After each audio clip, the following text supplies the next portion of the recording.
ಉತ್ತರ ಪ್ರದೇಶದ ಪ್ರಯಾಗ್ರಾಜ್ನಲ್ಲಿಂದು ವಿಶ್ವದ ಅತಿದೊಡ್ಡ ಧಾರ್ಮಿಕ ಕಾರ್ಯಕ್ರಮ ಮಹಾಕುಂಭಮೇಳಕ್ಕೆ ಅದ್ದೂರಿ ಚಾಲನೆ ದೊರೆಯಿತು.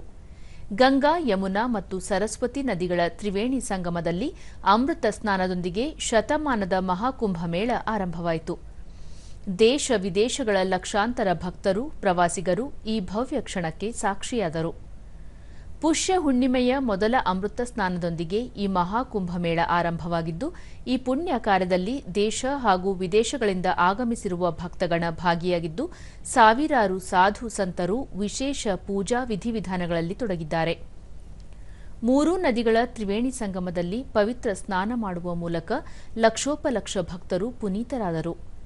ಎಲ್ಲೆಡೆ ಹರಹರ ಗಂಗೆ ಉದ್ಘೋಷಗಳು ಮೊಳಗಿದ್ದು, ಭಕ್ತಿಭಾವ ಪರವಶದೊಂದಿಗೆ ಭಕ್ತರು ಈ ಪುಣ್ಯ ಕಾರ್ಯಕ್ರಮದಲ್ಲಿ ಭಾಗಿಯಾಗಿದ್ದಾರೆ.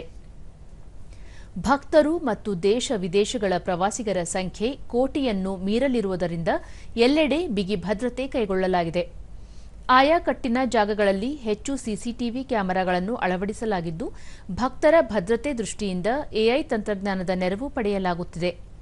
ಸೇನೆ, ಅರಸೇನೆ, ಉತ್ತರ ಪ್ರದೇಶದ ಪೊಲೀಸರು ಸೇರಿದಂತೆ ವಿವಿಧ ಭದ್ರತಾ ಇಲಾಖೆಗಳ ಸಾವಿರಾರು ಸಿಬ್ಬಂದಿಯನ್ನು ಭದ್ರತೆಗೆ ನಿಯೋಜಿಸಲಾಗಿದೆ. ಭಕ್ತರಿಗೆ ಸಲಹೆ ಸೂಚನೆಗಳು, ಮಾರ್ಗದರ್ಶನ ನೀಡಲು ಅಧಿಕಾರಿಗಳ ಹಲವಾರು ತಂಡಗಳನ್ನು ನಿಯೋಜಿಸಲಾಗಿದ್ದು, ಯಾವುದೇ ಅಹಿತಕರ ಘಟನೆಗಳು ಸಂಭವಿಸದಂತೆ ಮುನ್ನೆಚ್ಚರಿಕೆ ವಹಿಸಲಾಗಿದೆ. ಫೆಬ್ರವರಿ 26ರ ಮಹಾಶಿವರಾತ್ರಿಯವರೆಗೆ ನಡೆಯಲಿರುವ ಈ ಐತಿಹಾಸಿಕ ಕುಂಭಮೇಳದ ಹಿನ್ನೆಲೆಯಲ್ಲಿ ಸರ್ಕಾರ ಸಕಲ ಸಿದ್ಧತೆಗಳನ್ನು ಕೈಗೊಂಡಿದೆ.